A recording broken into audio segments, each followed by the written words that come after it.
Hello दोस्तों, यदि आप हमारे चैनल से नए जुड़े हैं तो हमारे चैनल मोरल कार्टून टीवी को सब्सक्राइब जरूर करें।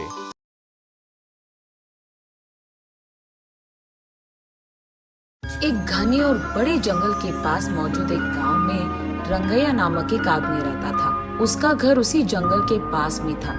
उस घर में वो अपने बीवी और बच्चे के साथ रहता था। रंगैया उसी जंगल में पेड़ों को काटकर उन लकड़ियों को बाजार में बेचकर कमाए हुए पैसों से उसका जीवन चलाता था। ऐसे ही एक दिन लकड़ी काटकर उसको बेचकर आए हुए पैसों को घर ले आता है रंगैया।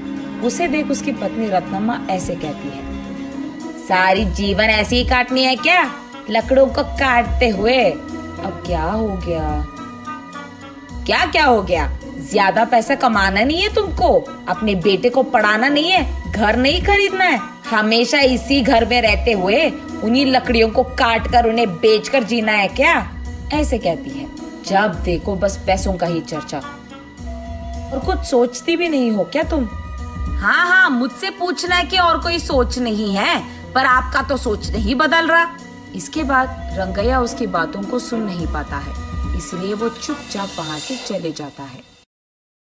उस रात को रंगैया अपने घर की खिड़की से बाहर देखते रहता है।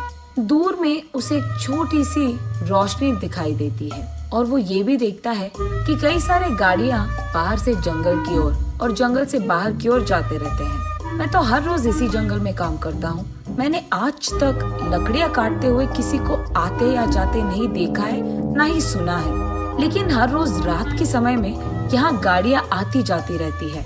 मुझे कुछ तो करके जानना होगा कि वहाँ हो क्या रहा है। अगले दिन सुबह उठते ही जहाँ उसे कल रात रोशनी दिखी थी उसी तरफ जाता रहता है रंगैया। वहाँ उसे झाड़ियों के बीच एक गुफा दिखाई देती है। उस गुफा में वो डरते डरते जाता है। दिखने में वो बाहर से छोटा ही क्यों ना हो, अंदर से वो गुफा बहुत बड़ा था। उस गुफा में गैर कानूनी से कटे हुए चंदन के सारे पेड़ दिखाई देते हैं रंगैया को। उन सारे पेड़ को देख रंगैया को सारा विषय समझ आता है। अच्छा, तो बात ये है कि चोरी से इन चंदन के पेड़ों को यहाँ छुपाकर इन्हें रात के समय में यहाँ से बाहर निकालकर बेच रहे हैं पैसों के लिए। वो उसके चारों ओर देखने लगता है। तब उसे अचानक किसी के पास आने के आवाज सुनाई देती है। तुरंत वो एक चंदन के बड़े पेड़ों के पीछे छिप जाता है। कुछ देर बाद घर जाने की कोशिश में वो उठने के लिए सहारा के लिए नीचे मौजूद पत्थर पे हाथ रख के अपने आप को उठाने की कोशिश करता है। बस पत्थर अंदर गिर जाता है और वहाँ एक छोटा सा दरवाजा खुलता है। रंगैया उस द्वार के अंदर मौजूद सीढ़ियों से नीचे गिर जाता है। तब उसे समझ आता है कि ये गुफा उस गुफा के अंदर है। तब वो देखता है कि उस गुफा में कहीं ऊपर से थोड़ी सी रोशनी आ रही थी। चारों ओर अंधेरा था, लेकिन वो रोशनी जिस दिशा में गिर रहा था वहाँ बैंगन का छोटा सा एक पौधा था। उस पे लंबे और बड़े अच्छे बैंगन फूले हुए थे। तब रंगैया सोचता है कि शायद बारिश या हवा के कारण बैंगन का बीज यहाँ गिर गया होता, इसीलिए यहाँ पे बैंगन का पौधा मौजूद है। चलो कोई नहीं, बैंगन तो बहुत अच्छे दिख रहे हैं। आज अगर इन्हें घर ले जाऊंगा तो आज का खाना तो हो जाएगा। ये फैसला करके वो उस पौधे से एक बैंगन को तोड़ता है। बस रंगैया के हाथ में जैसे ही वो बैंगन आता है वो सोने का बैंगन बन जाता है। रंगैया आश्चर्यचकित होकर दंग रह जाता है। वो सोने के बैंगन को अपने हाथों में लेकर उसे जांचने की कोशिश करता है और तुरंत वो सोचता है कि उसी पौधे से एक और बैंगन ले ले, लेकिन उससे पहले ही उस पौधे पे मौजूद सारे बैंगन गायब हो जाते हैं। रंगैया बहुत निराश होता है। चलो कम से कम एक तो बैंगन मिल गया। अगर ये मैं मार्केट में बेचूंगा तो बहुत सारे पैसे मिल जाएंगे।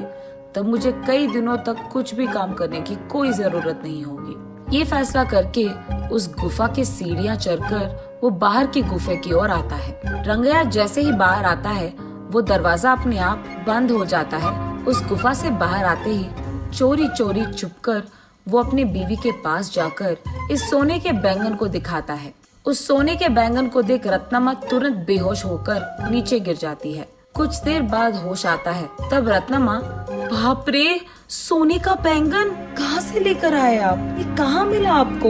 उससे तुम्हारा क्या मतलब? हमेशा पैसों के पीछे पड़ी रहती है ना।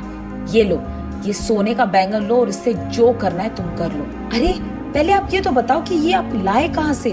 कहीं आपने कुछ चोरी वोरी तो नहीं किया ना? ऐसे रत्तम्मा एक के बाद एक उसे प्रश्न पूछते ही गई। और कोई चारा ना होने के कारण रंगैया जो कुछ भी हुआ रत्तम्मा को बताता है। तो फिर आपको वही रहना था ना। कुछ देर बाद अगर और बैंगन आ गए तो उसको भी लेकर आते। आपकी जल्दबाजी से ना मैं तो मर रही हूँ। चलो जो हो गया सो हो गया। इस बैंगन से हम बहुत सारे दिन ना कोई भी काम करे बिना आराम से रह सकते हैं। गधे को अगर सोने का सिंहासन पे बैठाया गया ना, उसकी बुद्धि तो गधे की ही रहेगी ना। हाँ, अब क्या हो गया? इसका मतलब क्या है? इसी घर में रहते हुए चैन की जिंदगी नहीं चाहिए मुझे। आप 2-3 और सोने के बैंगन लेके आए, तब हम बड़े घर में आराम कर पाएंगे। देख, हमें नहीं पता कि उस पौधे पे वापस सोने के बैंगन आएंगे कि नहीं। और इतना ही नहीं, उस गुफा में जाना बहुत बहुत मुश्किल है और घातक भी।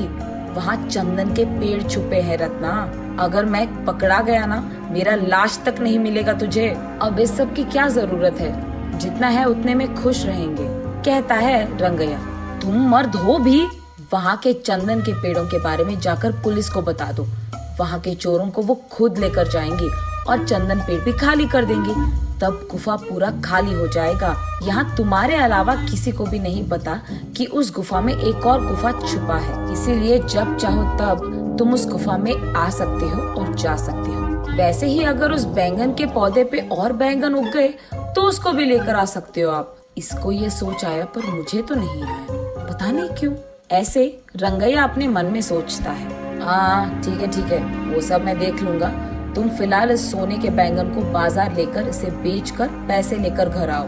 ये कहकर रंगैया उसके घर से सीधा पुलिस स्टेशन जाता है और गुफा में हो रही गैर कानूनी व्यापार के बारे में उनको बताता है। पुलिस वहाँ आकर सबको गिरफ्तार करते हैं और चंदन के पेड़ों को भी वहाँ से खाली कर देते हैं। अब इस कारण गुफा में डरते हुए जाने की कोई जरूरत नहीं थी रंगैया को।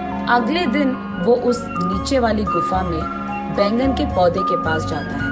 तब वो देखता है कि वो पौधा बैंगन से भरा था। इस बार वो एक बैंगन को लेकर जल्दबाजी में दूसरा बैंगन लेने ही जा रहा था कि सारे बैंगन गायब हो जाते हैं। तब रंगैया को समझ आता है कि असली बात ये है कि बैंगन रोज के एक ही मिलते हैं। ऐसे वो उस दिन के लिए एक सोने का बैंगन लेके घर चले जाता है। तब रत्तम्मा उन सोने के बैंगन को बेचकर आए हुए पैसों से एक बड़ा बंगला खरीदती है। तब से जब भी रंगैया को पैसों की जरूरत थी, वो उस गुफा में जाकर बैंगन लेकर उसे बेचकर आए हुए पैसों से खुशी से रहता था।